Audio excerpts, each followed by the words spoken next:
5:30. A new resource will soon be available to help the men and women who serve our country. A judge is preparing to start a judicial process dedicated to helping veterans. The Veterans Treatment Court will be the first of its kind in Marion County. Our TV6 reporter Katie Hines is live with details. Katie. Yeah, Erica, the Veterans Treatment Court will be located here at 902 Virginia Avenue. And to give you an idea of the need, 1 out of every 5 veterans returning home from Iraq or Afghanistan is suffering from PTSD or major depression. And those mental health disorders, those can lead to substance abuse, even time in jail. So the goal here will be to help those veterans who are involved in the legal system get back on track. Following in her father's footsteps, Judy Betterton joined the Army in 1981 at age 19.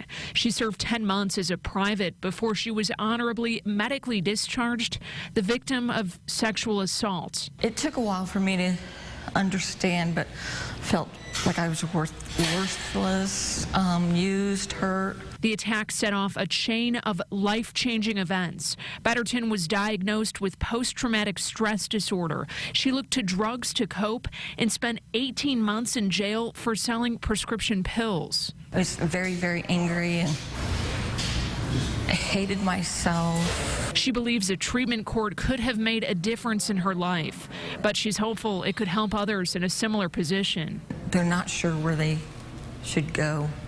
They don't know they need to be directed in the right area. Judge David Serto is leading an effort to guide veterans back on track. He says 156 were arrested for low-level offenses in Marion County during a 6-week period last summer. A lot of our veterans are surviving injuries that would have killed them many years ago.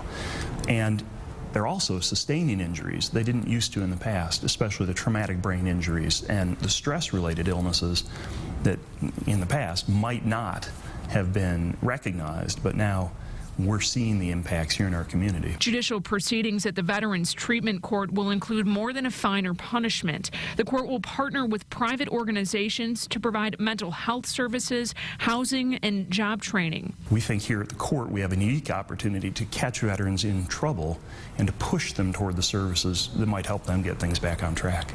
It's something this veteran continues to work toward every day. One day at a time. And Judge Serto received a $320,000 federal grant to help with startup costs. He says that will last about 3 years, and then he's going to go to state lawmakers and ask for state funding that will last throughout the course of the court here for the next many years to come. He's also looking for volunteers, veterans who have been through the challenges, who can help mentor people here. For now, we're live in Fountain Square. Katie Hines, RTV6.